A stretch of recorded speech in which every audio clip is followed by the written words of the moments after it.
그 지난주 주일 예배 말씀의 이 모티브가 판단하면은 그 판단하는 것으로 내가 판단을 받는다라는 말씀이죠.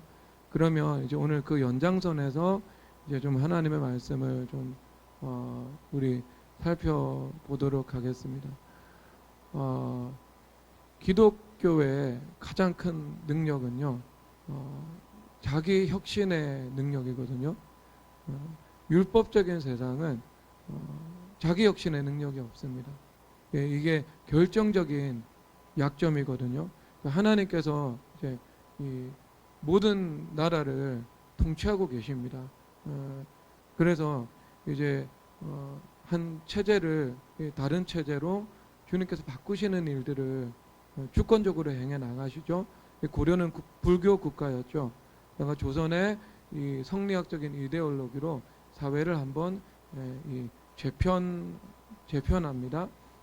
좋아진 것도 있죠. 그런데 이 성리학적인 이데올로기의 체제 아래서 혁신의 능력이 가장 극대화되었던 그 시기는요, 초반 이 수십 년이죠. 태조, 그다음에 정종, 태종, 세종 이 정도까지. 그래서 마지막 성종까지도 간다고 보는 학자들도 있겠지만, 사실 그 혁신의 DNA가 이런 이 클라이막스를 지나고 나면은요, 계속해서 쇠퇴합니다. 그리고 이것을 되돌리는 흐름은 나타나지 않아요. 그러니까 가끔 이제 탁월한 지도자가 나타나서 르네상스가 오기도 하지만, 이 혁신의 DNA가 점점 이게 엔트로피의 방향으로 감소되는 것은요, 어느 누가 등장해도 막을 수가 없어요. 근데 이게 일본 같은 경우도 마찬가지죠. 일본이 이제 혁신의 DNA가 발화된 지점이요, 메이지 유신이잖아요.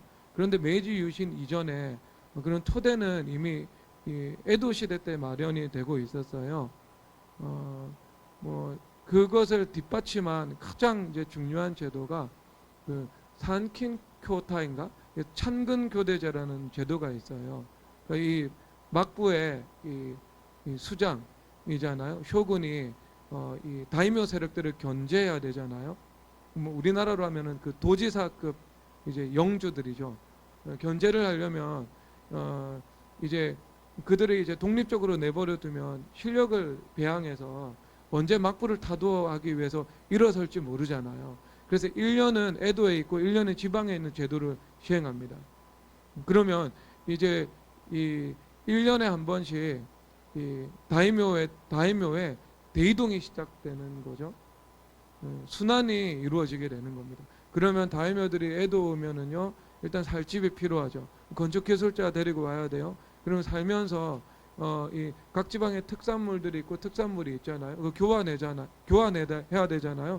그러면 상인들을 대동해서 와야 돼요.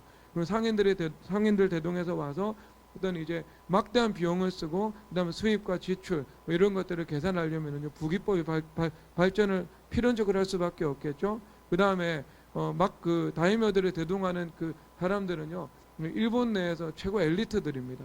그러니까 인재들을 데리고 이제 데리고 오는 거잖아요. 그러면 그 인재와 인재의 만남이 이루어지잖아요. 그러면 성경 말씀에 의하면 철이 철을 날카롭게 하는 것처럼 사람이 그 친구의 얼굴을 날카롭게 한다는, 빛나게 한다는 그 접촉의 거룩법이 이루어지잖아요. 이 서로 접촉하면서 좋은 영향력을 주고받는 일들이 순환을 통해서 이루어지거든요. 그러니까 지식의 교환, 그리고 지식의 교환을 통해서 이제 축적과 그 지식의 총량이 증가하는 일들이 이제 나타나게 되는 거죠. 그 당시 조선 사회는요, 이 성리학적인 사회 속에서 문을 숭상한 사회 같은데, 사실상 정말 냉정하게 살펴보면은요, 이 지식의 수준이 이 넓이와 깊이의 면에서 이 절대적으로 비교할 때요, 이 에도 시대 일본에 비하면은요, 부족한 것이 이 역사적인 사실입니다. 한 부분에 있어서 발전을 해왔죠. 근데 그 대표적으로 드러나는 게 뭐냐면은요, 조선 시대에는요, 서점이 없었어요. 이 서점 만들자고 건의를 했는데 이 조선의 한 군주께서 책은 사고 파는 것이 아니다 해가지고요 서점을 만들지 않았거든요. 근데 당시 일본의 에도 시대는요 같은 시대에 서점이 수백 개가 있었습니다. 이미 뭐 평민이든 귀족이든 누구든지 책을 사서 자기의 지식을 증가시킬 수 있었고 이제 뭐 그런 이제 여러 가지 그냥 이제 그런 이 혁신의 준비가 이루어지고 있었죠. 여기까지만 이야기합시다. 설교 시간이 얼마 없으니까. 그런데 이제 요게 이제 딱 정점으로 나타난 사건이 메이지 유신이에요. 메이지 유신의 지사들이 존왕양이 그래서 왕을 세우고 그 다음에 외세를 배척한다는 구호를 내걸고요. 그 혁명을 일으키거든요. 유신이죠. 그런데 이 사람들이요 정권을 잡고 나서 바로 그것을 바꿉니다. 왜냐하면 그 미국이나 영국 이런 이 서구 열강들이 얼마나 강력한 힘을 가지고 있는지 그리고 그 배경에 어떤 제도적이고 과학 기술의 힘을 가지고 있는 축적된 역량을 가지고 있는지 경험을 하게 되거든요. 그래서 싹 바꿔버립니다. 하루아침에 바꿔버려요. 그래서 신사유람돈 보내고 외국의 제도를 받아들이기 시작하죠. 여러분 그때가 혁신의 이 DNA가 정점에 이르는 순간입니다. 하지만 지금 이 일본의 어떤 정치나 아니면은 일본의 경제적인 현실들을 보면은요 그런 혁신의 아이덴티티가 굉장히 쇠퇴해 있다는 것을 누구든 알 수 있잖아요. 불과 수십 년 전만 해도 가지고 있었던 산업의 많은 패권이 한국으로 와 있거든요. 그러니까 여러분 이게 율법적인 세상의 속성입니다. 율법적인 세상은요 혁신할 수 있는 능력이 없습니다. 율법적인 세상인데 혁신의 능력을 가지고 있다. 그러면 그것은요 정말 무서운 조직이 됩니다. 정말 무서운 조직이 되는데 그것도 한계가 있다니까요. 이 흥망성쇠의 흐름 사이클을 벗어날 수가 없기 때문에요. 정점을 지나면 어느 순간 그것은 쇠퇴해서 이제 역사의 뒤안길로 사라지는 거. 국가도 마찬가지고 기업도 마찬가지고 그런 속성을 가지고 있습니다. 왜 그렇지 않으면은요 교만해질 거예요. 모든 하나님과 연관되지 않는 인간적인 속성을 가지고 있는 것은요 겸손이라는 길을 향해서 나아갈 수 없습니다. 나아갈 수밖에 없어요. 그러니까 우리가 영적으로 주님 앞에 겸손해지잖아요. 그럼 주 앞에서 낮추라 그러면 높이시라는 말씀에 의해서 우리를 끊임없이 주님께서 높여주시고 끊임없이 높여주시는 그 과정 가운데 율법적인 영역에서 혁신의 은혜를 우리 가운데 허락해 주십니다. 주님께서요. 근데 그게 우리가 회개하는 삶을 살아감으로 영적인 혁신에서 나타난 어떤 우리의 삶을 살아가는 그 율법적인 혁신이죠. 그래서 우리의 겉사람은 우패하나 속사람은 날로 새로워지도다. 그러니까 우리의 마음이 늘 새로워지니까 정신이 늘 새로워지니까 우리가 하는 그 일들에 있어서도 주님께서 새롭게 하시는 역사가 나타나는 거예요. 새롭게 하시는 역사. 그러니까 여러분 이게 그냥 단적으로 성령 충만한 교회는요 늙지 않아요. 성령 충만한 목회자는요 늙지 않아요. 겉사람은 늙어요. 우리 스승 이강우 목사님께서는요 지금 누구하고 노시냐면은요 지금 초등학생들하고 놀고 계세요. 말 안 듣는 초등학생들, 중학생들 데리고 설악산 가시고 지리산 가세요. 어떻게 여러분 사람이 늙을 수가 있겠어요? 끊임없이.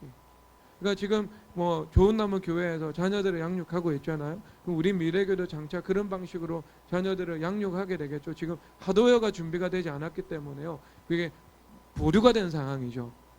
하드웨어가 준비가 되면 이제 그것을 시작하겠죠. 시작하겠죠. 근데 거기서 자녀들 교육하는 게 기쁘고 즐겁게 이제 공부하는 거, 뭐 이런 것들을 이제 가르치는 거죠. 가르치는 거.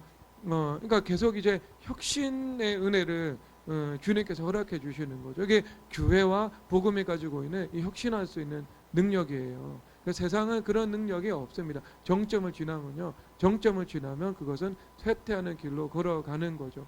근데 다만 하나님께서 은혜를 주시는 것은 국가 가운데 교회와 복음이 왕성하게 일어나서 그 국가와 교회를 통해서 복음의 제사장 민족으로 선교를 해야 하는 경우에 하나님께서 경제적인 복을 주셔야 되잖아요. 그렇기 때문에 각 경제 각 분야에 하나님께서 탁월한 이 기술적인 성취나 어떤 이 사업적인 이제 이 주님께서 역량을 가진 지도자들을요 주님께서 허락해 주시는 거예요. 그래서 그 일들의 어떤 교회를 통해서 만물 가운데 생수의 강이 흘러가는 그 생명의 역사의 수반으로 그런 일들이 나타나는 겁니다. 근데 만약에 주님께서 그 나라 가운데 교회와 복음을 통해서 사용하신다는 소망을 두시지 않아요.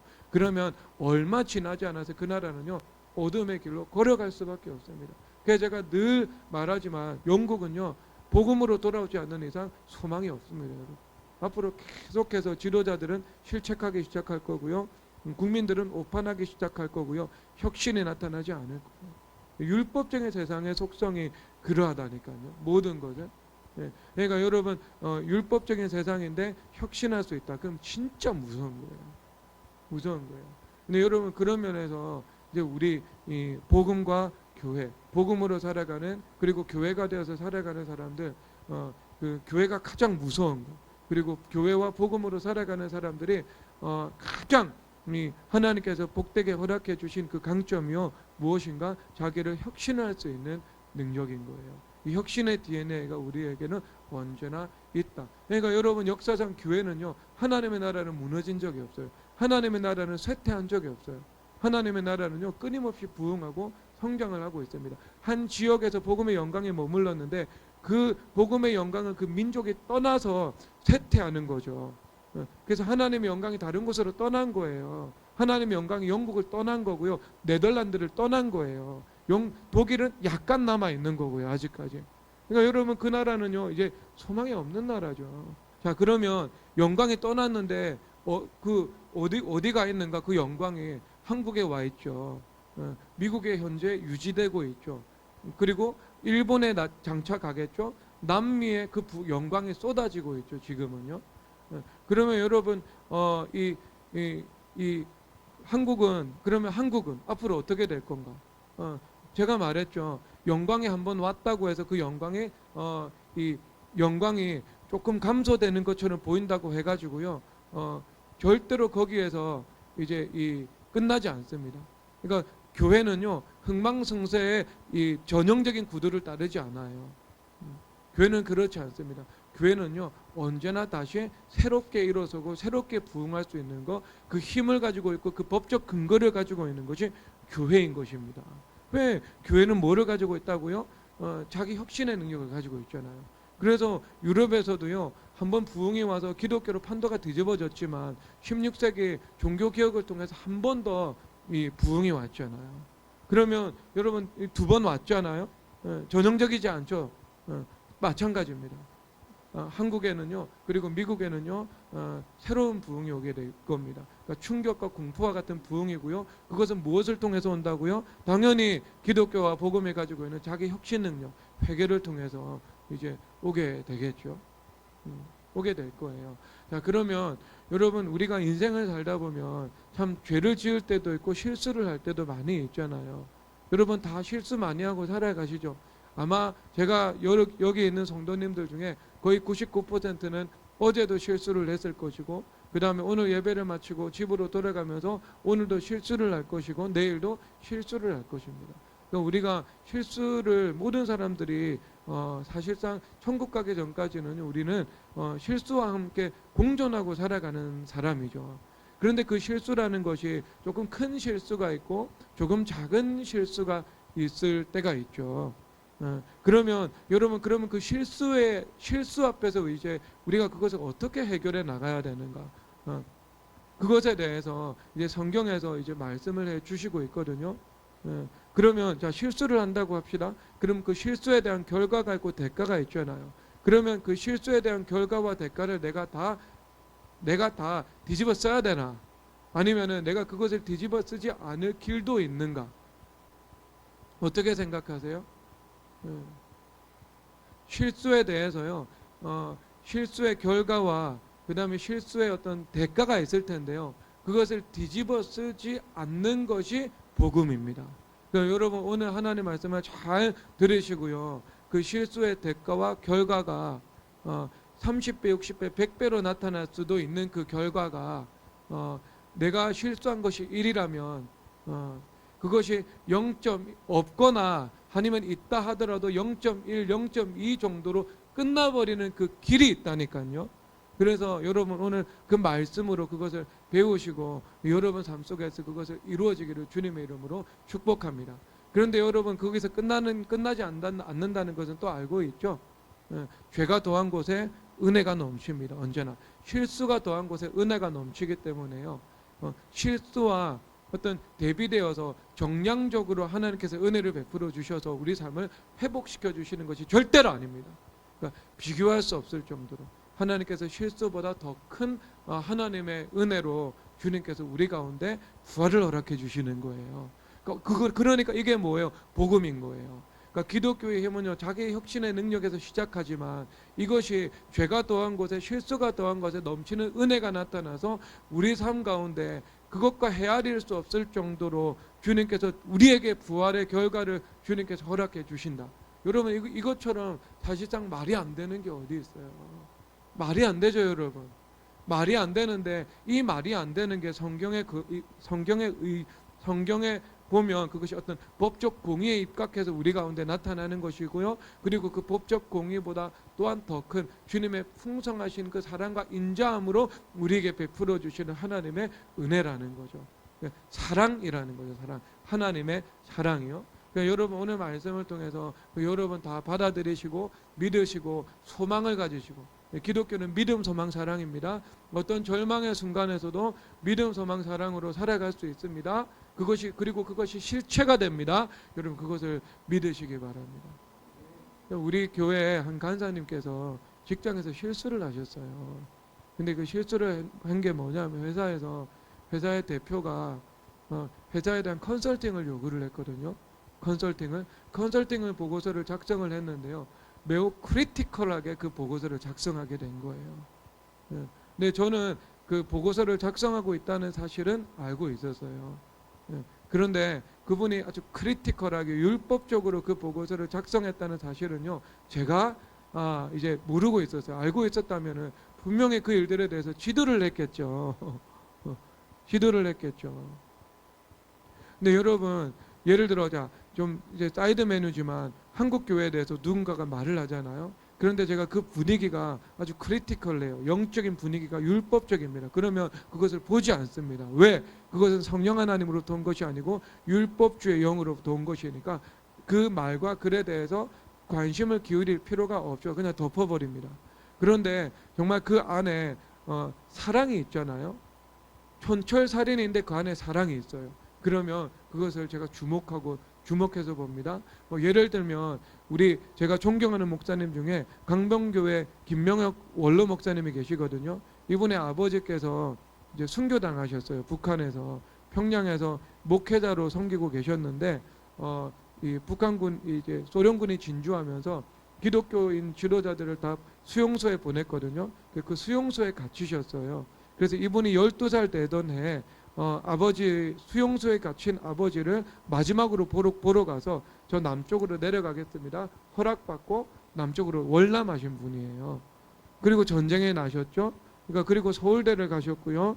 이제 지금 원로 목사님으로 은퇴하신 분입니다.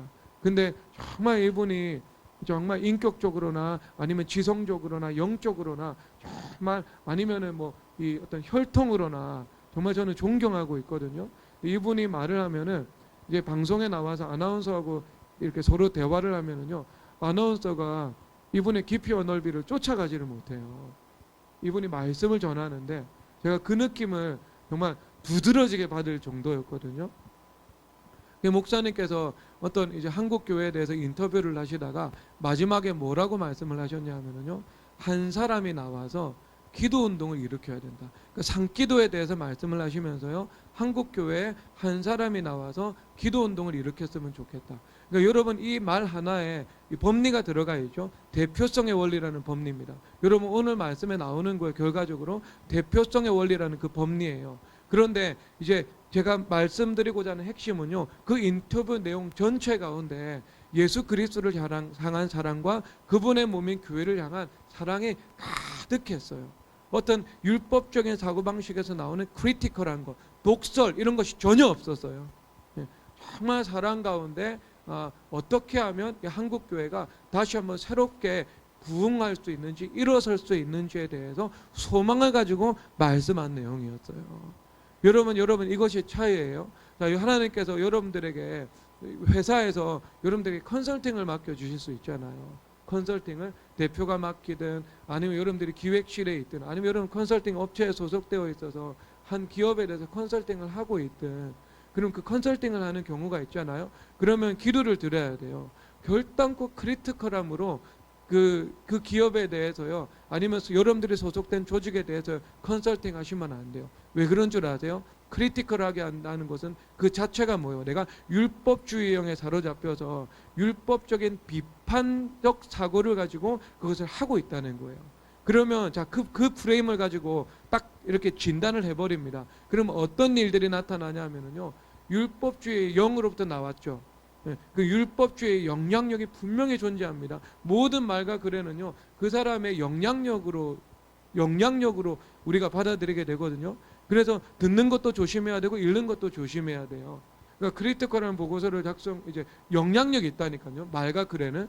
그래서 함부로 읽지 말라는 거예요. 함부로 듣지 말라는 거예요. 팟캐스트, 유튜브 이런 거 함부로 듣지 마세요. 안 좋은 영향력 온다니까요. 책도 분별하면서 좋은 거 읽어야 돼요. 영적으로 읽어야 된다니까요. 기독교 서적도요, 이렇게 지식적인 경향성 있는 책들은요, 내 영혼에 하나도 도움이 되지 않아요. 왜? 지식적 그리스도인들은 실력이 없어요. 결과적으로 그 신앙생활 30년만 해보면 나옵니다. 분명히 내가 예수님 중심이 이루어져서 나를 만난 사람들에게 예수 그리스도의 열매가 분명히 나타나야, 여러분 그 열매로 증명되었을 때 그것이 책으로 나온다면 그 책은 읽어도 아무 상관이 없어요. 김화정 장로님이 지은 하나님의 대사 같은 책, 이분을 만난 모든 사람들이 은혜를 받고 기도를 하고 그렇게 됐잖아요. 그런 거 아무 상관이 없어요. 여러분, 근데 지식적 그리스도인들은요, 율법적인 그리스도인입니다. 실력이 없어요. 왜? 하나님을 아는 지식은요, 경험적인 지식이거든요. 친밀함이거든요. 그래서 여호와를 알자, 힘써 알자, 이 야다예요. 이 남자와 여자의 성적 관계를 의미하는 단어거든요. 그래서 히브리적 사고방식의 안다, 지식, 이것은요 경험적인 거예요. 그러니까 성경 말씀을요, 천구절을 암송해도요, 성경 말씀을 하나가 내 마음 가운데 들어와서 그 마음이 내 인생의 주인이 되어서 나를 복되게 그 열매로 나타나게 만들어 주었다. 여러분 그 하나가요, 그 천구절 암송한 사람보다 훨씬 더 강력합니다. 훨씬 더 강력해요. 여러분, 토라를 암송한 유대인들이 예수님을 십자가에 못 박았다는 것들을 여러분 기억하셔야 돼요. 자, 그리고 우리가 일단 이건 이제 신앙의 노선에 관한 이야기고요. 자, 근데 자, 그런 보고서를 쓰잖아요. 그럼 어떤 결과가 나타나겠어요? 누군가 피해를 입는 사람이 나타난다고요. 그 일들에 있어서. 그러면 그 피해를 입힌 것은요, 고스란히 나에게 부메랑으로 다가올 수 있는 확률이 매우 높아집니다. 그리고 그것이 그렇지 않다 하더라도요, 율법적인 비판과 판단 전체 그 자체가요, 내가 프레임을 딱 가지고요, 무언가를 본 거기 때문에 그 프레임은 나를 정죄하는 프레임입니다. 나를 얽어매게 되는 거죠. 그렇게 하면 안 돼요. 그래서 어떻게 우리가 컨설팅을 해야 되냐면요, 정말 주님 앞에 기도를 드리면서 주님 앞에 건설적으로 해야 돼요. 그러니까 따뜻해야 되고요. 그리고 그 안에 근본적인 건 뭐냐면요, 사랑이 있어야 돼요. 여러분들이 그 조직을 사랑하지 않고 그에 대한 컨설팅을 한다. 그러면 여러분 그거는요 50점 이하밖에 되지 않아요. 그런데 내가 그걸 외부에 대한 컨설팅이든 내가 속한 조직에 대한 컨설팅이든 그 컨설팅을 받은 그것에 대해서 내가 사랑해야 돼요. 사랑해야 된다니까요. 사랑하지 않고 어떻게 내가 진단할 수 있겠어요? 예수님께서 사랑하시고 진단하시잖아요. 그래서 사랑하시고 우리한테 회개하시라고 하시고, 그 다음에 무엇을 회개해야 될지 하나님의 법을 통해서 우리에게 가르쳐 주시잖아요. 하나님은 사랑이시라. 그러면 우리가 바로 컨설팅을 하면 사랑해야 되거든요. 정말 사랑해야 돼요. 사랑하는 마음으로 컨설팅을 해야 돼요. 그러면 그 안에 하나님께서 지혜를 주셔서요, 건설적인 것이 되고요, 그 다음에 따뜻한 것이 되고요, 그리고 혹 정말 이게 지독한 영적 분위기에 회사 내 문제가 있어서 그 문제를 혁신해야 됩니다. 그렇게 될 때 어떤 개인의 인격에 피해를 가는 방향으로 컨설팅 되는 것이 아니고요, 전체적인 이 조직 구성원들이 공감대를 이루어서 우리는 이런 방향으로 조직의 문화를 한번 바꿔봐야 되겠다라고 하는 그 방향성을 가지고요, 이 컨설팅을 해야 되는 거죠. 긍정적인 방향성을 가지고. 그럴 때 여러분 그것이 이게 진정한 이게 가치 있는 이 컨설팅 보고서가 되는 거예요. 근데 여러분 이 간사님께서 문제는 컨설팅 보고서를요 이제 크리티컬하게 이미 썼다는 거예요. 그리고 나서 그게 11월 달이었고요. 12월 달, 1월 달 돼가지고요. 그로 인한 어떤 파행의 문제가 두드러지게 직장 속에서 나타났던 거예요. 그 본인이 이제 저한테 이제 회개하는 그런 카톡을 보냈더라고요. 율법주의와 인본주의로 인해서 이런 파행을 내가 직장 속에서 지금 겪고 있습니다. 눈앞에 왔습니다. 이것들이, 이 일들이. 예, 내가 씨는 그 뿌린 씨를 지금 거두고 있는 것 같습니다 하는 그 상황이었어요. 그 상황. 여러분 이게 이제 어쩜 큰 실수라고 하면은 큰 실수고 작은 실수라고 하면 작은 실수죠. 어떤 사람은 이게 일상적일 수가 있고 어떤 사람은 이것이 너무나도 심대하게 올 수 있고. 그런데 이제 이분에게는요 이게 매우 큰 어떤 충격으로 이제 충격적인 결과로 나타났던 거예요. 그럼 여러분 그 일들에 대해서 우리가 어떻게 이것을 해결해 나가야 되는가 하는 문제잖아요. 그 문제예요. 자, 그러면 여기서 이제 법적인 건데요. 1절에 32장 1절 한번 읽어보도록 하겠습니다. 시작. 허물이 사함을 받고 자신의 죄가 가려진 자든 복이 있도다. 아멘. 자, 여기서 허물이 사함을 받고 자신의 죄가 가려진 자는 복이 있다. 주님께서 분명히 말씀하고 계세요. 네, 말씀하고 계세요. 그러면 일단 우리에게 소망이 있죠. 우리의 허물이 사함을 받을 수 있고 죄가 가려짐을 받을 수가 있게 되는 거죠. 그러니까 주님께서 내 죄과를 동이 서에서 먼 것처럼 옮기신다고 말씀을 하고 있잖아요. 단순히 예수님께서 십자가에서 죄만 해결하신 것이 아니고 죄로 인해 파생된 그 죄과 결과와 열매까지도 주님께서 옮기신다라고 말씀하고 있는 거예요. 말씀하고 있는 거예요. 자, 그러면 여기서 이제 어떻게 주님께서 말씀을 하냐면은요. 5절에서 보면은 내가 이르기를 내 허물을 여호와께 자복하리라고 주께 내 죄를 아뢰고 내 죄악을 숨기지 아니하였더니 곧 주께서 내 죄악을 사하셨나이다. 여기서 이제 내가 내 죄를 이제 주님 앞에 그대로 이제 자복했다라고 말을 하고 있죠. 그래서 3절에서는요. 내가 주님 앞에 토설하지 아니할 때 내가 종일 신음했다. 그러니까 내가 죄에 대해서 주님 앞에 고백하지 않고 자백하지 않고 그 죄와 함께 살아가고 있을 때 내가 신음하고 있는 거죠.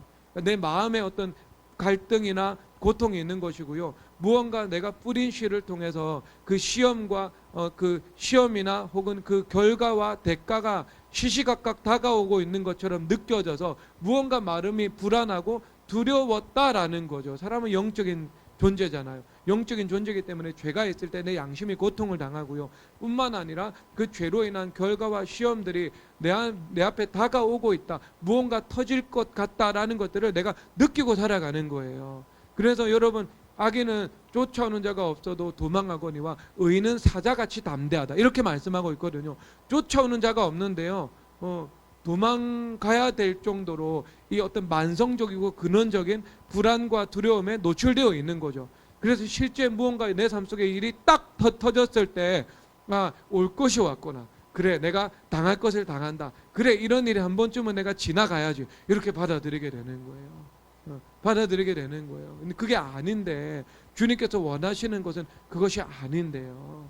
그런데 여기서 이제 그 죄를 주님 앞에 토설하고 고백하고 회개했습니다. 그래서 어떤 일이 벌어지냐면요. 6절인데 6절 다 함께 읽겠습니다. 시작. 이로 말미암아 모든 경건한 자는 주를 만날 기회를 얻어서 주께 기도할지라 진실로 홍수가 범람할지라도 그에게 미치지 못하리라. 아멘. 여러분 이것이 핵심입니다. 여러분 홍수가 미치지 못한다 이렇게 말씀을 하고 있습니다. 그러니까 유대인들의 사고방식에서 이 홍수라는 것은요, 물이라는 것은요 심판의 이미지 혹은 이제 흉용하는 사탄의 세력 이것을 상징하고 있습니다.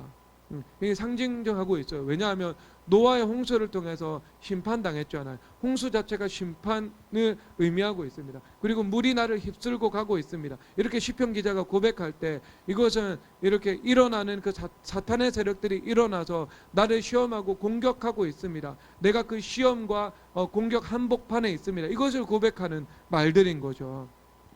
아주 영적인 속성이 다분한 말입니다. 그러면 자 여기서 홍수가 범람할지라도 미친대요, 미치지 못한대요. 미치지 못하는 거예요. 그러면 이 홍수는요 뭐예요? 죄에 대한 심판이잖아요. 죄에 대한 심판이에요. 근데 죄에 대한 심판이 미친다고요? 미치지 못한다고요? 미치지 못한대요. 무엇을 할 때? 주님 앞에 회개할 때, 자기 혁신을 할 때요. 왜 그럴까요, 여러분? 이것은 법적 공의죠. 예수님께서 십자가에서 우리의 죄와 죄에 대한 심판을 담당하셨기 때문입니다. 그러니까 영적인 세계 일사부재리의 원칙 때문인 거죠. 그러니까 우리가 죄를 범했어요. 실수를 범했어요. 크든 작든. 그런데 그 죄와 실수에 대한 그 결과와 대가가 시시각각 다가오고 있어요. 그러면 그 죄에 대한, 그리고 그 법적 근거는요, 죄에 대해서는 심판이 있기 때문인 것이지요. 그렇죠. 죄에 대해서는 심판이 있잖아요. 그렇기 때문에 예수님께서 십자가에서 죽으신 거잖아요. 그런데 우리가 회개하고 죄를 자백하는 순간 우리의 죄가 예수님의 십자가로 옮겨지게 되는 것이죠. 그래서 예수님께서 그 죄와 죄에 대한 심판까지도 이미 십자가에서 받으셨기 때문에, 이제 그 홍수를 누가 받으신 거예요? 예수님께서 받으셨기 때문에 그 홍수가 나에게 미치지 아니한다라는 것입니다. 미치지 아니하는 거예요. 그러니까 여러분, 그 홍수가 나에게 미치지 아니한다, 이것은 뭐냐 하면은 그냥 이제 분명한 법적 공의의 틀 안에서 이루어지는 일들인 것입니다. 왜? 예수님께서 그 홍수를 뒤집어 쓰셨으니까, 십자가에서 담당해 주셨으니까 그 홍수가 나에게 미치지 못하는 거죠. 여러분, 이것이 우리의 믿음, 소망, 사랑의 근거인 거예요. 십자가인 거예요. 십자가인 거. 자, 다시 여러분, 이 일들에 대한 샘플로 우리가 한번 다시 돌아가 보도록 하겠습니다. 구약에 우리 아브라함의 하나님, 이삭의 하나님, 야곱의 하나님이 계시잖아요. 우리 야곱 선조에 대한 이야기예요. 이삭이 리브가하고 결혼을 했습니다. 근데 리브가의 태에 쌍둥이가 있었어요. 에서와 야곱이죠. 그런데 그들이 나기도 전에, 그리고 의식을 가지고 선을 알기도 전에 주님께서 내가 에서는 미워하고 야곱은 사랑하였다, 이렇게 말씀을 하셨죠. 이 말씀은 이제 실제 에서를 미워했다기보다는 어떤 이제 수사적인 표현인데, 내가 야곱을 그만큼 특별히 사랑하고 그를 선택했다는 말인 것이지요. 언제? 모태로부터요. 모태로부터. 그러니까 이것이 하나님의 예정과 선택인 것이죠. 그러니까 무조건적인 예정, 무조건적인 선택인 거예요. 그러니까 제가 주님 앞에 가장 감사하는 것은 뭐냐 하면은, 주님께서 이유도 없이 조건도 없이 나를 예정하셨고 나를 선택하셔서 하나님의 자녀로 불러주셨다는 거죠. 그냥 주님께서 나를 사랑하셔서, 나를 기뻐하셔서 주님께서 예정하시고 선택하신 거예요. 여러분, 이것보다 더 큰, 여러분, 눈물 나는 은혜가 어디에 있겠어요?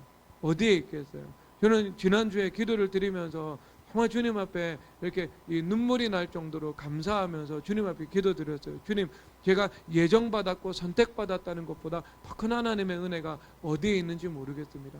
정말 에서는 미워하였고 야곱은 사랑하였는데, 주님께서 나를 사랑하셔서 그 말씀으로 나를 불러주신 거잖아요. 여러분들을 불러주신 거잖아요, 모두. 그래서 하나님께서 여러분들을 지금 어느 시점마다, 우리 교회는 20대가 넘어서 30대가 넘어서 예수님께로 돌아온 사람들이 상당히 많이 있습니다. 상당히. 모태신앙이 훨씬 더 많아요, 모태신앙보다. 그런데 그런 분들도 모태로부터 내가 에서는 미워하였고 야곱은 사랑하였다는 그 말씀 안에서 여러분들을 하나님께서 불러주신 거예요. 우리 이제 모교회 목사님께서 말씀을 하시기를, 작은 죄는 이제 어떤 본인이 짓는 죄인데, 큰 죄는 큰 틀에 하나님의 경륜 안에 있다. 그렇다고 해서 그 죄에 대한 어떤 책임을 주님 앞에 전가시키면 안 돼요. 내가 내 죄성으로 죄를 범한 거예요. 하지만 그것조차도 하나님의 경륜 안에 있다. 그러나 징계는 따른다. 이렇게 이제 말씀을 하고 계시더라고요. 그러니까 다윗이 살인하고 간음한 그런 큰 죄, 뭐 이런 것들을 이제 의미하고 있는 거죠. 그런데 여러분, 이것이 우리가 극단적으로 해석하지 말아야 되는 게, 하나님께서 우리에게 죄를 우리에게 주장하시고 죄를 조장하시는 분이라는 것은 절대로 사실이 아닙니다. 여러분. 절대로 사실이 아닙니다. 주님은 그러신 분이 아니에요. 주님은 우리의 의지를 이렇게 의지를 주님께서 꺾으셔서 인도하시는 분이 아닙니다. 우리의 의지는요 선택하는 거예요. 내가 주님을 섬길 것인지 아니면 마귀를 섬길 것인지, 순종할 것인지 불순종할 것인지 내가 의지로 선택하는 거예요. 그 의지를요 주님께서 억지로 우리 가운데 부서뜨리지는 않아요. 그러니까 여기서 주의 손이 주야로 나를 누르시오니 내 진액이 빠져서 여름감에 마름같이 되었나이다. 그러니까 회개를 억지로 시키시지 않는다니까요. 회개는 내가 자원하는 심령으로 내가 주님 앞에 굴복되어서 내가 스스로 주님 앞에 선택해서 나가는 거죠. 그렇죠. 여기서 보면 그러니까 이 사람이 죄를 짓고 시편 기자 다윗인데 다윗이 죄를 짓고 회개를 안 하고 있으니까 주님께서 어떤 상황을 통해서 양심을 통해서 압박을 하시는 거죠. 때로는 사람 막대기와 인생 채찍이 있을 수도 있고, 그래서 그 과정 가운데에서 이제 다윗이 스스로 주님 앞에 죄를 자백하기로 결단하고 주님 앞에 의지적으로 나아갔던 거예요. 굴복됐던 거예요. 그러자 주님께서 그 모든 죄 결과까지도 주님께서 해소시켜 주시는 그 은혜의 결과로 나타났던 거죠. 은혜의 결과로 나타났던 거죠. 그러니까 여러분 이제 유기적으로 우리가 살펴보고 이해를 해야 되는 거예요. 그러니까 우리가 내 인생은 하나님의 경륜 안에 있습니다.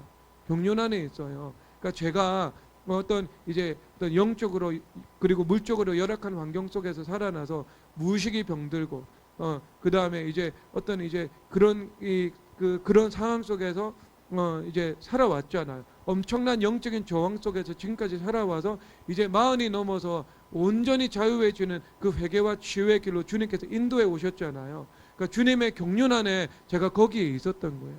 거기에 있었던 거예요. 그래서 하지만 여러분 그것이 얼마나 큰 유익이 되겠어요? 얼마나 큰 유익이 돼요? 이 현장의 경험 없는 이 현장의 경험을 하게 됐잖아요. 그러니까 모든 죄악과 상처의 경험을 하게 되었기 때문에 어떤 죄인이 오고 어떤 상처가 많은 사람들이 오든 이제 이 거룩의 길로 이끌어 나갈 수 있는 그 프로세스에 대한 지혜와 지식을 하나님께서 덤으로 허락해 주셨잖아요. 합력해서 선을 이루신 것이죠. 하나님께서 모든 상황 가운데 하나님의 경륜 안에 하나님의 백성들을 주시는 것은요, 그런 상황 속에서 구원받고 새롭게 된 사람들이 할 수 있고 해야 되는 그 사명들이 분명히 있기 때문에 하나님의 경륜 안에서 인도하시는 것이지요. 하나님의 계획 안에 있는 거예요. 우리가 소망을 잃어버리면 안 되죠. 어떤 경우에도. 자, 그런데 일단 에서는 미워하였고 야곱은 사랑하였습니다. 야곱을 선택하셨잖아요. 그런데 그러면 이제 장자권과 축복권이 야곱에게 돌아오는 것은 당연한 겁니다. 하나님께서 선택하셨으니까. 그러면 내가 믿고 기다리면 하나님께서는 하나님의 방법으로 하나님께서 야곱에게 축복권과 장자권을 선물로 허락해 주실 것입니다. 본인이 인간적인 방법과 수단을 쓰지 않는다고 해가지고요, 아브라함의 하나님, 이삭의 하나님, 에서의 하나님이 되지 않는다는 거예요. 그런데 그가 이제 어떤 간교함을 가지고요, 인본주의적인 어떤 수단과 방법을 통해 가지고요, 형을 속이고 아버지를 속여서 장자권과 축복권을 자기가 쟁취를 하잖아요. 쟁취를 하잖아요. 형을 속이고 아버지를 속였잖아요. 2번 속인 거 아닙니까?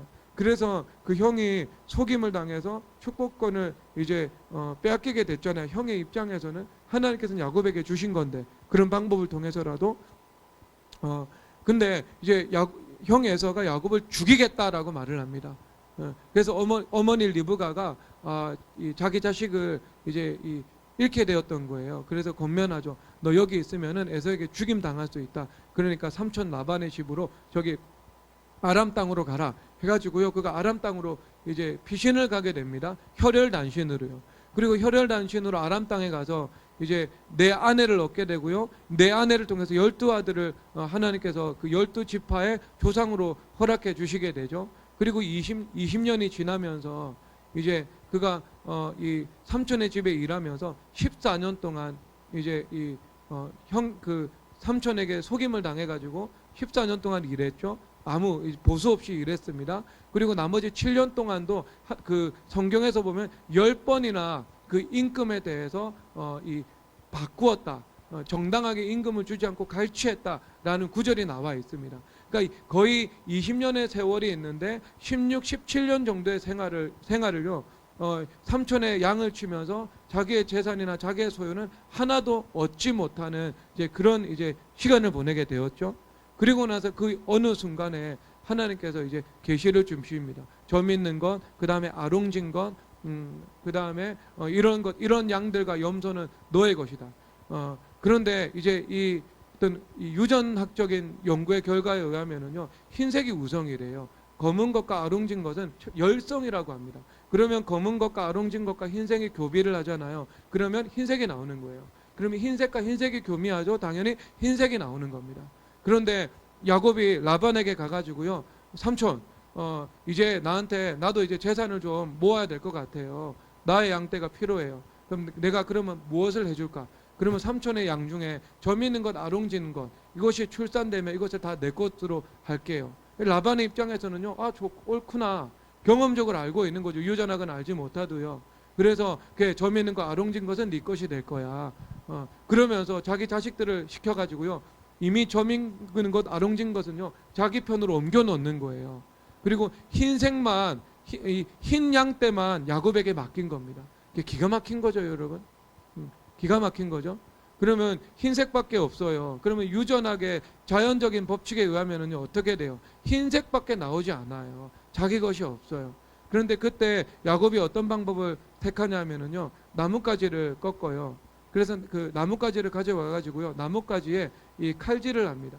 그러면 칼질을 할 때 여러분 멀리서 보면 어때요? 멀리서 보면은 그게 흰색, 그 다음에 검은색, 흰색, 검은색, 흰색, 검은색, 흰색, 검은색이 되잖아요. 왜? 나뭇가지에다가 칼질을 해놨으니까. 그래서 양떼들에게 이제 실한 양떼가 오면은요, 그 양떼가 임신할 때 그것을 보여주는 거죠. 그러면 성경에서는 그렇게 기록을 하고 있어요. 그래서 그 실한 양떼들이 흰색과 흰색에 서로 교미를 했지만 아롱진 것, 검은 것, 점 있는 것이 다 나왔더라. 이렇게 말을 하고 있거든요. 그러니까 유전적인 이 자연 법칙을요, 뛰어넘어 버린 거죠. 뛰어넘어 버린 거죠. 여러분, 이것이 오늘 이제 이 하나님의 말씀의 관점에서는요, 세상의 방법으로는요 가능하지 않은 거예요. 세상의 율법적인 어떤 세상의 속성은요, 엔트로피입니다. 모든 것은 쇠퇴하게 마련이에요. 모든 것은 쇠퇴하게 마련이에요. 이 혁신의 능력도 쇠퇴하게 되는 거죠. 그런데 여러분, 여기서 이제 그 어떤 그것을 뛰어넘는 이제 초자연적인 하나님의 역사가 나타났던 거예요. 인간의 이 유전적인 법칙을 뛰어넘는 일들이 나타났던 거예요. 여러분, 이것이 주님께서 주시는 그 부활과 생명의 능력입니다. 이 옛 창조의 이 세상은요, 선악과를 통해서 타락한 세상은요, 자기 혁신의 능력이 없습니다. 스스로 부활하고 아니면 스스로 새롭게 창조할 수 있는 그 능력이 어디에도 존재하지 않아요. 병들면 병든 그대로 가는 거죠. 쇠퇴하면 쇠퇴하는 그 영적인 흐름 그대로 가게 되는 거죠. 그런데 여러분, 이 복음에는요, 뭐가 있어요? 그 자연적인 능력, 율법적인 능력을 뛰어넘는 초자연적인 능력이 있는 거예요. 생명의 에너지가 있고요, 부활의 소망이 있고 부활의 실체가 있는 거예요. 새 창조의 능력이 있는 것입니다. 그래서 여러분, 이런 일들이 나타나게 되는 거예요. 그런데 여러분, 여기서 법칙적으로 제공해 주는 것은 뭐냐 하면은요, 믿음은 바라는 것들의 실상이죠. 바라본 거예요. 바라본 거예요. 그렇죠? 바라본 거라니까요. 점 있는 것, 검은 것, 아롱진 것, 그 나뭇가지 이미지를 통해 가지고요, 바라보는 것을 주님께서 가르쳐 주신 거예요. 뭐 했겠어요, 여러분? 야곱이 그거 보면서. 성경에 나와 있지는 않지만 여러분, 이 족장들의 믿음이나 우리의 믿음이나 사실상 하나님 만나는 방법은 똑같거든요. 뭐 했겠어요, 여러분? 야곱 족장께서 기도드렸죠. 그때 아브라함이 기도드리는 거, 이삭이 기도드리는 거, 그거 보고 자라났잖아요, 이 족장이. 그거 보면서 기도드린 거예요, 주님 앞에. 주님, 점 있는 거, 아롱진 것, 그 다음에 이 검은 것 나오게 해주세요. 그래서 그 기도를 받으시고요, 유전 법칙을 뛰어넘어서 주님께서 새로운 생명의 역사를, 새로운 DNA를 창조하시는 역사를, 새로운 부활의 역사를 주님께서 그 자리에서 주님께서 행하신 것입니다. 그래서 이제 거부가 된 거예요, 거부가. 그래서 성경에서 그가 마침내 혈혈단신으로 삼촌의 집에 갔다가 20년 만에 거부가 되어서 다시 가나안 땅으로 돌아오더라 라고 말을 하고 있습니다. 자, 여기서 이제 문제가 발생을 하죠. 자, 가나안 땅으로 들어가는데 이제 누구를 대면해야 돼요? 형 에서를 대면해야 되잖아요. 형 에서를 대면해야 되잖아요. 그런데 그 형에 대해서 야곱이 원죄가 있잖아. 인간적인 방법과 술수를 썼는데 이것이 그 뿌린 씨를 그대로 거두는 일들을 통해서, 씨를 뿌린 씨를 거두는 일들을 통해 가지고요, 야곱이 회개를 했다고요. 그 자리에서.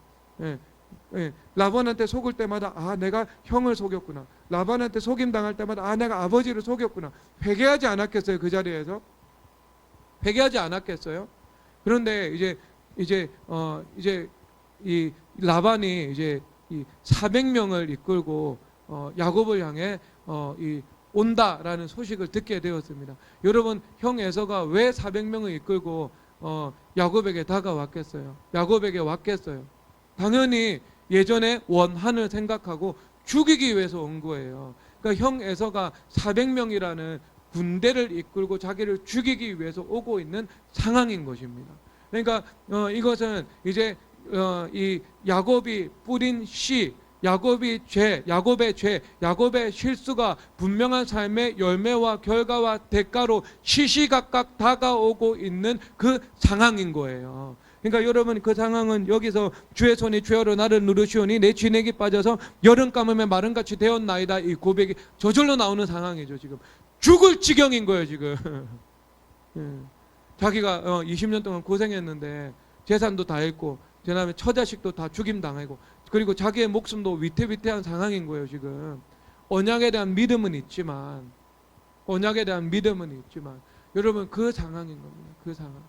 그러니까 여러분 인생에 있어서도 이런 어떤 사면초가 혹은 중과부족 이런 상황을 만날 때가 있잖아요. 그게 내가 어떤 하나님의 경륜 안에서 그런 일들이 나타나는 내 죄와 실수와 상관없이, 아니면 내가 분명히 죄가 있고 실수가 있어서 그 죄와 실수에 대한 어떤 결과와 열매로서 내가 그 상황 가운데 있을 수도 있는 것이고요. 아니면 내가 태생적으로 열악하고 어떤 이제 부족한 환경 속에서 내가 태어나고 자라와서 내가 살아온 내가 현재 처해 있는 그 상황 자체가 너무 영적으로도 지독하게 가난하고 물적으로도 지나치게 지독하게 핍절해서 되게 탈출구가 보이지 않는 그 상황들이 있을 수가 있는 거죠. 아니면 이제 내가 판단하는 자들은 그 판단으로 판단을 받는다고 말을 하는 것처럼 내가 어떤 그 판단의 프레임 안에 들어가 가지고요, 내가 내 힘으로는 나올 수 없는 상황이 있는 거죠. 아니면 내가 자꾸 반복적으로 태생적인 우리의 어떤 선택적인 미스를 해가지고요, 얽히고 설켜 있는 문제가 내 삶 속에 있어서 이것이 인간적인 지혜와 능력으로는 도무지 해결하고 풀 수 없는 그 상황이 있는 거죠. 그런 거 다 있잖아요, 살다 보면. 여러분, 그거 있거든요. 그 사람들이 살다 보면은 왜 거기 속에서 그 속에서 사람들이 무엇을 경험해요? 자기 죽음을 경험하잖아. 자기 절망을 경험하잖아. 자기 부인이 이루어지게 되는 거예요. 그 상황 속에서. 사람들이 얼마나 교만한데요. 얼마나 율법주의가 강한데요. 얼마나 자기의가 강한데요. 여러분, 그런 상황 속에서 무너지는 거예요. 저도 그랬잖아요, 여러분. 올해가 아니라 재작년에 2019년 4월달 저는 목요일 저녁을 제가 잊을 수가 없어요. 우리 스승님한테 전화를 받은 그 순간 그 순간 우리 이나연 목사님 지금 굉장히 훌륭하게 쓰임받고 있어요. 우리 스승 목사님 교회로 보냈잖아요. 우리 이나연 목사님. 거기서 지금 굉장히 잘하고 있더라고요. 지금은요. 그 아이들에게 어떤 수학을 스토리텔링으로 가르치는 일들을 하고 있더라고요. 원체 이분이 이 머리가 탁월하신 분이거든요. 조금 연단은 받았지만 다시 이제 부활의 새로운 삶을 거기서 시작하고 있어요. 근데 제가 딱 이렇게 실수한 거잖아요. 스승과의 관계에서. 그때. 근데 정말 그때 제가 이 자기 절망, 이 자기 죽음, 그 순간에 통과했거든요. 와, 그러면서 저는 뭘 제일 싫어하냐면요, 다른 사람에게 패 끼치는 거 정말 싫어해요. 누를 끼치는 거 싫어한다니까요. 피해를 입히는 거. 그런데 제가 이제 어떤 이나연 목사님 일로 인해서 스승 목사님과 그분의 목회에 누를 끼치게 된 거죠. 그 상황으로는요, 근시안적으로. 지금은요, 그것하고 비교 안 되게 이렇게 복이 되고 있어요. 저는 그렇게 믿고 있어요.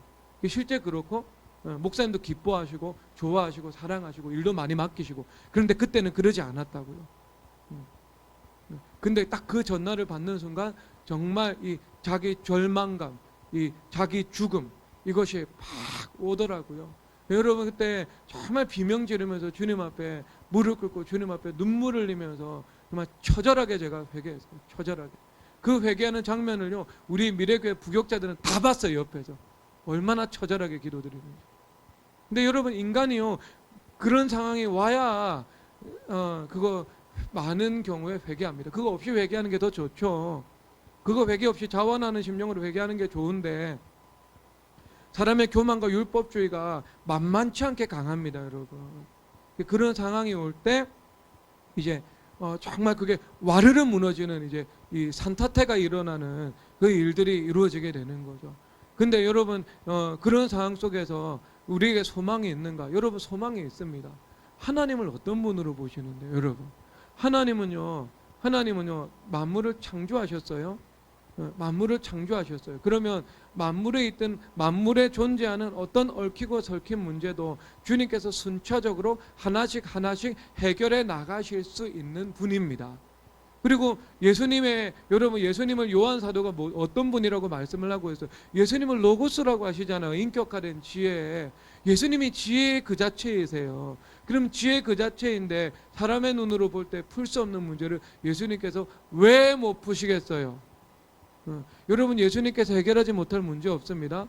예수님께서 푸시지 못할 이 얽히고 설킨 실타래는 없어요. 내 인간적인 힘과 방법과 지혜로 도무지 불가능, 완전 절망. 그런데 주님께서는요, 그것조차도 푸시고 해결해 하시고 그것을 복되게 하시는 그런 분입니다.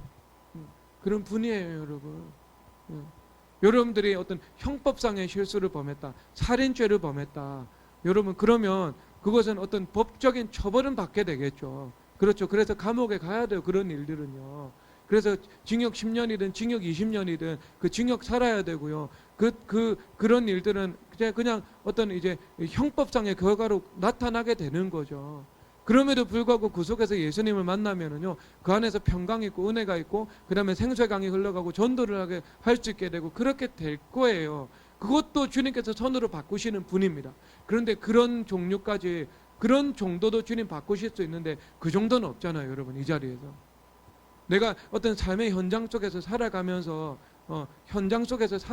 자유로운 몸을 가지고 있고, 내가 예배 드릴 수 있고, 교회 나올 수 있고, 기도 드릴 수 있고, 어떤 문제가 있다 하더라도 그것을 정면 돌파할 수 있고, 그러면은요 그 모든 문제 다 해결할 수 있는 문제예요.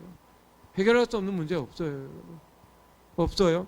그런데 여러분 야곱이 그때 어떻게 그 문제를 해결했는가 이제 보면 되잖아요. 야곱이 야복강 앞에서 강을 건너지 못했습니다. 그러니까 자기의 처자식들은 다 강 건너 보냈어요. 강 건너 보냈어요. 근데 본인은 강을 건너지 않았어요. 왜? 뭐가 남았어요? 지금 그 마음 가운데는요, 두려움이 있고 어떤 공포가 있고 어떤 자기가 어떤 형과의 관계에서 뿌려놓은 그 근본적인 죄가 있고, 해결을 하지 않았을 수도 있죠. 우리의 유추죠. 나와 있지는 않으니까. 왜냐하면 하지만 여기서는 분명히 회개를 하게 되어 있습니다. 여기는 유추가 아니고요, 그냥 확증적으로 나와 있어요.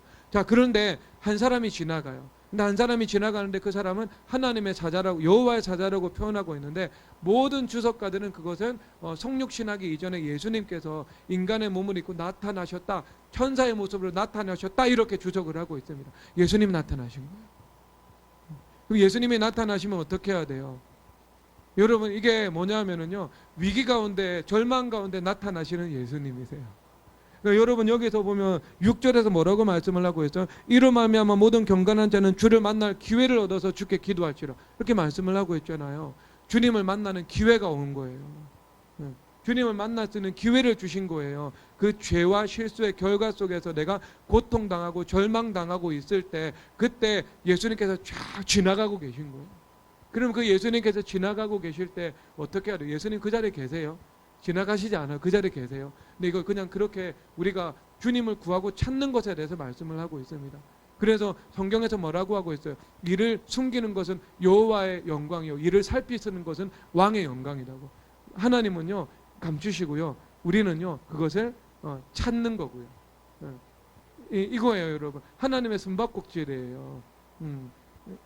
그렇게 표현할 수 있는 거죠. 그러니까 우리가 그 예수님이 지나가실 때 그 기회를 놓치지 않고 붙잡는 거예요. 씨름해야 되는 거예요. 기도의 씨름. 그래서 야곱이 밤이 맞도록 여호와와 그 여호와의 사자와 씨름했다. 그런데 그 씨름의 내용이 뭐냐면은요, 두 가지로 압축되는데, 나를 축복하지 않으면 갈 수가 없습니다. 이거 첫 번째. 그리고 두 번째, 마지막에 그 여호와의 천사가 야곱의 힘줄을 칩니다. 환도뼈를 쳐요. 허벅지에 있는 힘줄을 치게 된다는 거죠. 그것은 이제 인간의 힘을 상징하는 거예요. 그 다음에는요, 절게 되는 거예요. 그렇죠? 야곱이 그 다음부터는 절게 되었어요. 다리 저는 사람이 되었다니까요. 우리 족장께서 이렇게 그 다음부터는 다리 절었다니까요. 족장께서 그 절었어요. 근데 여러분, 그것은 야곱이 이제부터 비포와 애프터죠. 지금까지는 인간적인 힘과 방법으로 살아왔으나 그것과 함께 하나님의 은혜, 이것이 공존의 상태에 있었으나 이제부터는 너희는 100% 하나님 은혜로 살아라. 인간적인 방법과 그 수단으로 너의 어떤 의를 통해서, 너의 힘을 통해서 그 율법주의자로 살아가지 말라. 그것을 이제 딱 보여주고 있는 거예요. 환도뼈를 치신 거예요. 그러니까 이것은 두 가지죠. 나를 축복하지 않으시면 갈 수가 없습니다. 이것은요, 부활과 연합인 거예요. 그러니까 부활에 대한 소망과 믿음으로 주님 앞에 기도를 드린 거였어요. 하나님, 나를 축복해 주십시오. 나를 긍휼히 여겨 주십시오. 주님, 약속을 이루어 주십시오. 내 삶을 부활시켜 주십시오. 부활에 대한 믿음인 거죠. 그런데 여러분, 그리고 또 하나가, 이 모순적인 것이 서로 하나가 돼요. 복음 안에서는요, 모순적인 것이 하나가 돼요. 그런데 환도뼈를 치시잖아요. 이 말은 뭐냐면은 십자가와 연합인 겁니다. 이것은 주님 앞에 회개기도 드리는 거예요. 주님 앞에 내 힘으로 살고 내 의로 살았던 것, 인간적인 방법과 수단을 쓰면서 살았던 것, 율법주의적인 그 총체적인 삶에 대해서 철저히 회개한 거예요. 무엇을 통해서? 그 자기 죽음과 자기 절망의 시간을 통과하면서 예수님을 만나면서 철저히 회개한 거예요. 그 자리에서. 여러분 이 두 가지 기도가 함께 가는 거죠. 여러분, 그 이후에 나중에 야곱의 태도가 보면은요, 야곱이 이제 야복강을 건너기 전에는요, 자기의 처자식이 먼저 가고 자기가 제일 뒤에 갔습니다. 이 족장의 이런 비겁한 면을요, 다 이렇게 성경에서는 드러내고 있는 거죠. 산기도를 가는데, 자녀들하고 산기도를 가고 있는데요, 삼각산에, 북한산에 멧돼지가 나타났어요. 그런데 제가 선우하고 삼각산을 가면서 멧돼지가 나타났어요. 그러면 딱 이렇게 해야 되잖아요. 근데 그게 아니고 본능적으로 선우 뒤에 숨는 거예요. 네가 가서 좀 막아봐라. 다쳐도 네가 다쳐라. 이거 비겁한 거죠. 이거 비겁한 거죠. 족장들에 이런 면들이 다 있어요. 죄성이잖아요. 죄성. 그런데 어떻게 돼요? 나중에는요, 이 야복강의 영적인 전투 이후에는요, 야곱이 가장 앞서서 갑니다. 야곱이 가장 앞서서 가요. 이것은 죽으면 죽으리라죠. 그러니까 형 에서가 나를 죽인다면 내가 죽겠다는 태도인 거예요. 이 태도가. 그러니까 형이 나를 죽인다면 나는 죽겠다. 그러니까 이것은 죽으면 죽으리라는데 십자가와 연합인 거예요. 십자가와 연합인 거예요. 이미 자기 죽음과 자기 절망을 통과함으로 야곱은 이미 죽은 거예요. 이미 죽었으니까 죽으면 죽으리라 하고 갈 수가 있었던 거예요. 그런데 여러분, 이것이 모순적인 그 부활에 대한 믿음과 서로 하나가 될 수 있습니다. 하나가 될 수 있어요. 그래서 부활에 대한 믿음, 이것이 뭐예요? 내가 하나님께서 약속을 지켜주셔서 나를 복주시고 나를 지켜주셔서 가나안 땅으로 들어가서 그 땅을 차지하게 하실 것이고 에서로부터 나를 구원하실 것이다 라는 믿음인 거예요. 여러분, 이게 세상의 논리로 보면 이 두 가지가 서로 하나가 될 수가 없어요. 그런데 성경의 논리는 중충구조거든요. 중첩이거든요. 서로 하나가 될 수 있는 거예요. 십자가와 연합의 기도와 부활에 대한 믿음의 기도가 서로 하나가 되어서 갈 수 있는 거예요. 있는 거. 그러니까 그렇게 기도를 드려야 되는 거예요. 자, 그러면 이것을 다시 실증적으로 옮겨 보겠습니다. 제가 거기 이제 그 간사님께 그렇게 권면을 했어요. 이제 제 목양실에 가가지고 이제 좀 처절한 기도를 드려야 되니까 여기 성도들이 없는 곳, 그러니까 제 목양실에 가가지고 밤새워서 주님께서 평강 주실 때까지 기도하라. 그러니까 오후 8시에 와가지고요, 오후 5시까지, 새벽 5시까지 기도하고 갔대요. 무릎 꿇고. 그러니까 기도하고 갔대요. 그리고 4시 반쯤에 무언가 이제 어떤 이제 영적으로 뭔가 변화되는 것들을 느꼈다고 그러더라고요. 4시 반쯤에. 그러니까 진짜 밤을 새워서 기도를 드린 거죠. 무릎을 꿇고. 그리고 기도를 드릴 때 십자가와 연합, 내가 이 일들로 인해서 결과가 나타난다면 주님 앞에 이렇게 기도드려라. 이 일들로 인해서 결과가 나타난다면 그 결과를 내가 받겠습니다. 그런데 이 기도를 드려도 되고 안 드려도 돼요, 사실상. 왜냐하면 시편 기자들이요, 그냥 주님 앞에 무작정 환난에서 건져달라고 주님 앞에 그렇게 기도드리기도 해요. 그런데 그 기도에 들어주시는 그 일들이요, 한두 가지가 아니에요. 수도 없어요. 수도 없어요. 그래서 일단 주님 앞에 회개기도를 드려라 그랬죠. 십자가와 연합의 회개기도, 율법주의로 한 거, 그 다음에 크리티컬한 그 씨를 뿌린 거 철저히 주님 앞에 회개하고 자기 죽음과 자기 절망의 시간을 통과해야 된다. 이게 십자가와 연합의 기도다. 그리고 그 처분에 대해서는 주님 앞에 맡기고 주님 앞에 감사히 받겠다. 내가 주님 앞에 어떻게 주님께서 결정해 주시든 감사히 받겠다는 그 신앙 고백의 기도를 드려라. 그리고 또 두 번째 부활과 연합으로 이제 부활에 대한 믿음으로 기도를 드리는데 주님 앞에 절대적인 긍휼과 인자와 자비와 용서와 주님의 복을, 주님의 은혜를 구하라고. 그러니까 그 두 가지 함께 구할 수 있는 거죠, 여러분. 이게 모순적인 게 아니라니까요. 모순적인 게 아니에요. 이것을 함께 주님 앞에 구한 거죠. 그리고 나서 이제 그 다음날 회사를 가는데요. 이 회사를 가는데 이 간사님께서 길에서 주저앉았대요. 한쪽 다리에 힘이 없어가지고 한쪽 다리에 힘이 없고 한쪽 팔에 힘이 없어가지고 주저앉았어요.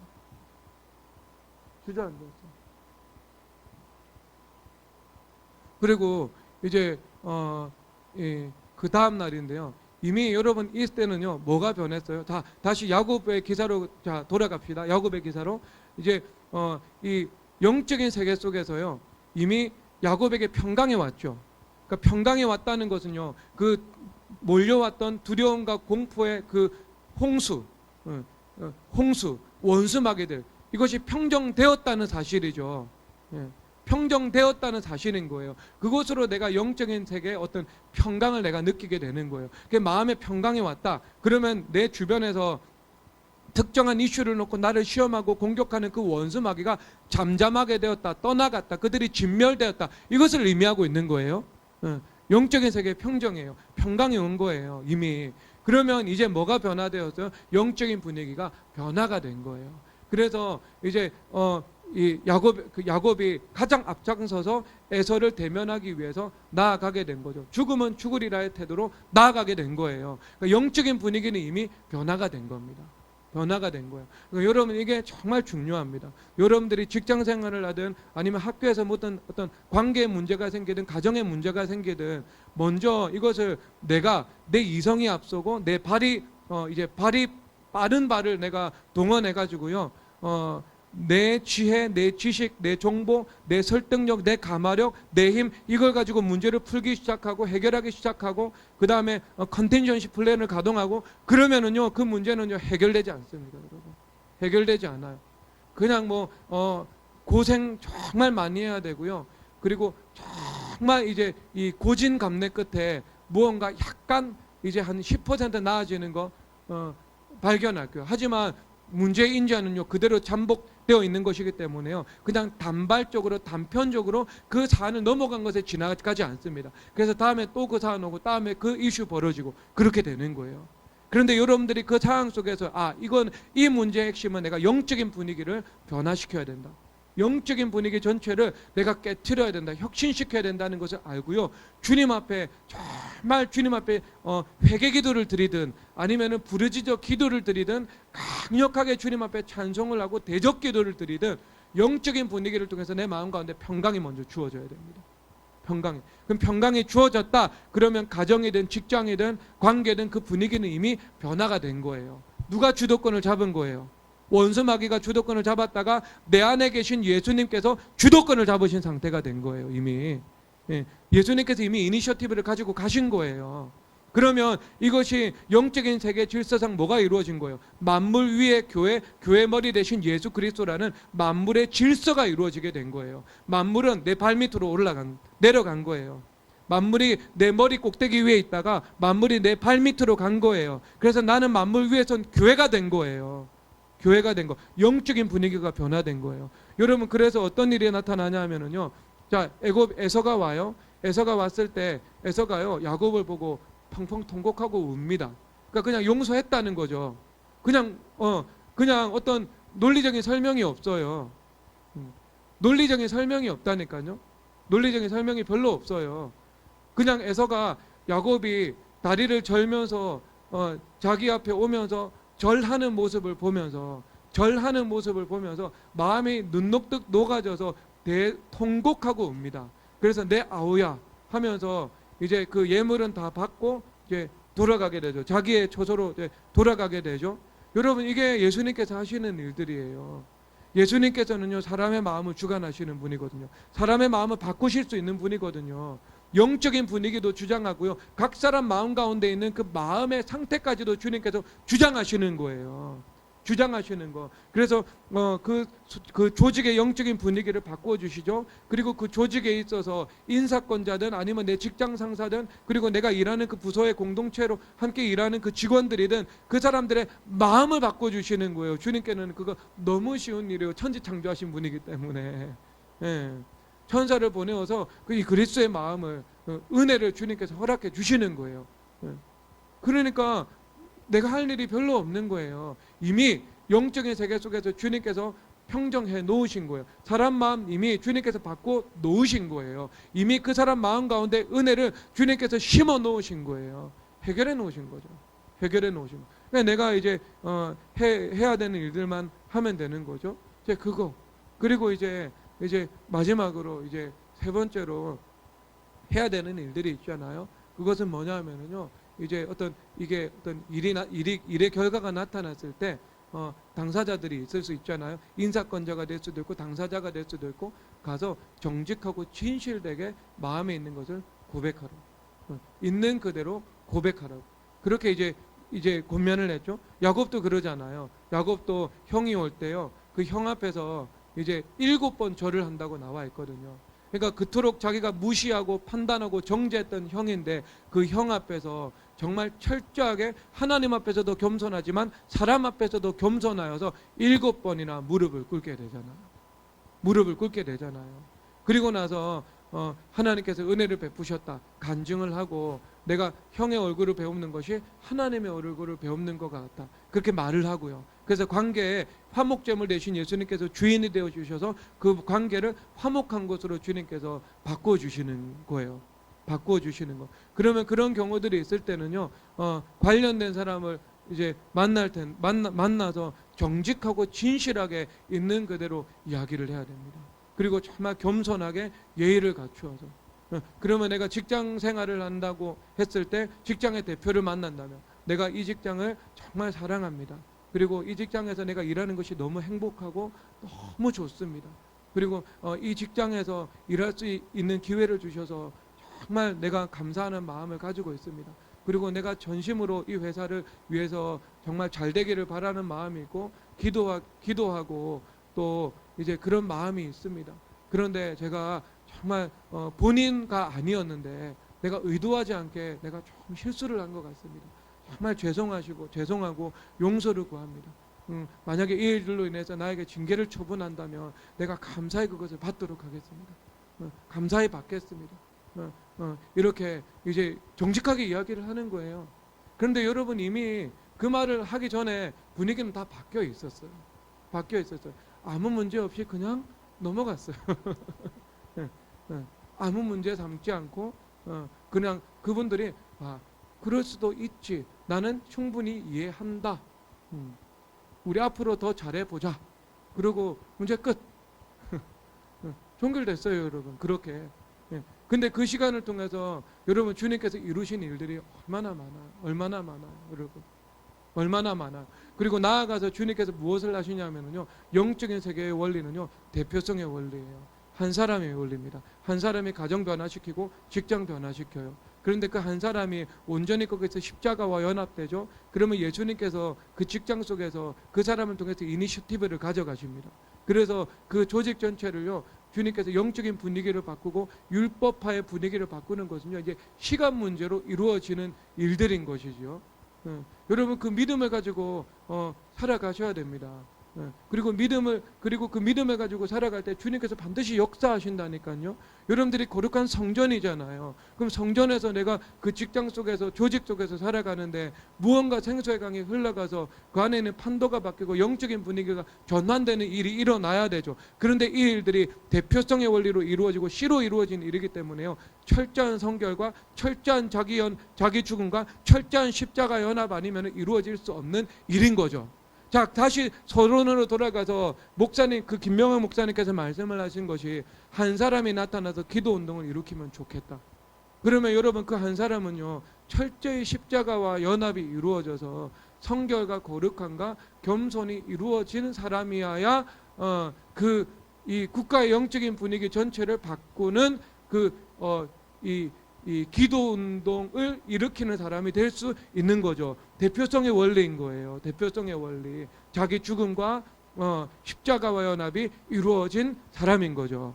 다시 여러분 직장으로 돌아와서 여러분 삶의 현장으로 돌아가서도 똑같은 거예요. 왜 우리 직장은 변화가 되지 않고, 왜 내 조직은 변화가 되지 않고, 왜 내가 속한 사회는 어떤 거룩한 영향력이 아직까지 어떤 제한적으로만 흘러가는가? 그것은요, 아직까지 여러분들이 온전한 십자가와 연합이 이루어지지 않았어요. 대표가 되지 못한 거예요. 대표가 되지 못한 거예요. 정말 여러분들이 십자가와 연합이 이루어지고 온전히 여러분들이 예수님께서 주도권을 쥐고 일하시는 상태가 되면은요, 여러분들은 그 안에서 예수님의 대표가 됩니다. 예수님의 대표가 되기 때문에요, 그 한 사람을 통해서 조직 전체의 영적인 분위기가 변화되고 생수의 강이 흘러가고 그 조직이 살아나게 되는 것은요, 시간 문제로 주님께서 이루어 주시는 일들입니다. 반드시 이루어 주시는 일들에 들어가는 거예요. 주님께서 경륜 안에서 그 모든 일들을 주님께서 이루어 나가신 거예요. 그런데 결국 이것을 다시 나의 어떤 실존적인 문제로 다시 가져온다면, 큰 틀에서는 하나님께서는 하나의 일을 통해서 우주의 일을 계획하시거든요. 하나의 일을 통해서 우주의 일을 주님께서 계획하세요. 왜냐하면 여러분들이 성전이고, 성전은 거룩한 소우주예요. 소우주예요. 여러분 자체가. 그러니까 여러분의 한 걸음, 주님을 향해 나아가는 한 걸음이요, 열방의 한 걸음이고 우주의 한 걸음이라니까요. 정말이에요, 여러분. 이게 성경의 법을 따라가다 보면 그렇게 나와 있다니까요. 지금 믿으셔야 돼요. 그러면 하나님께서 여러분 한 사람을 구원하는 것을 통해 가지고요, 이제 어떤 하나님의 그 유니버셜한 측면에서 이 주님께서 계획과 어떤 목적들을 이루고자 하시는 하나님의 뜻 안에서 여러분들을 구원하신다고요. 그러면 여러분들의 한 사람이 죽고 전환되는 것, 이것은요, 그것에서 끝나지 않습니다. 대표가 되어 가지고요, 결보가 되는, 여러분들이 속한 곳에서, 민족에서, 열방에서 그 전환이 나타나고 그 열매가 나타나는 일들이 나타나는 거예요. 그러니까 여러분, 내가 주님 앞에 범한 것은 죄와 실수밖에 없어요. 그런데 그 죄와 실수를 통해서 예수님을 만나요. 십자가와 연합이 이루어져요. 그러면 그 죄와 실수로 인한 열매와 결과를 주님께서 대신 담당해 주시는 거죠. 그것도 없게 만드시는 거예요. 그런데 죄가 더한 곳에 은혜가 더 넘치는 것처럼 하나님께서 넘치는 은혜를 우리 삶 속에서 부어주셔서 나 혼자 변화되는 그 은혜를 누리게 하는 것이 아니라, 나를 통해서 내가 속한 곳이 함께 변화를 누리는 하나님의 크신 은혜도 주님께서 더불어서 허락해 주신다는 것입니다. 그러니까 여러분, 죄가 더한 곳에 은혜가 넘치는 거예요. 그러면 여러분, 다시 이제 하나님의 말씀에 오늘 결론으로 돌아오도록 하겠습니다.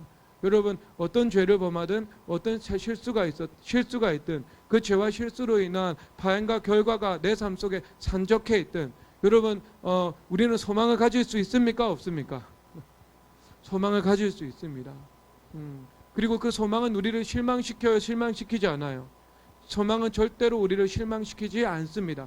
환난은 인내를, 인내는 연단은 소망을, 그리고 소망이 우리를 부끄럽게 하지 아니함은 주님께서 말씀하시는 거예요. 결국 주님께서 그 일들을 통해서 우리 삶 속에서 소망을 이루어내시는 겁니다. 그래서 그 믿음의 소망을 여러분, 이 시편 32편의 이 말씀으로 여러분 가운데 누리시기를, 경험하시기를 주 예수 그리스도의 이름으로 축복합니다. 찬양하도록 하겠습니다.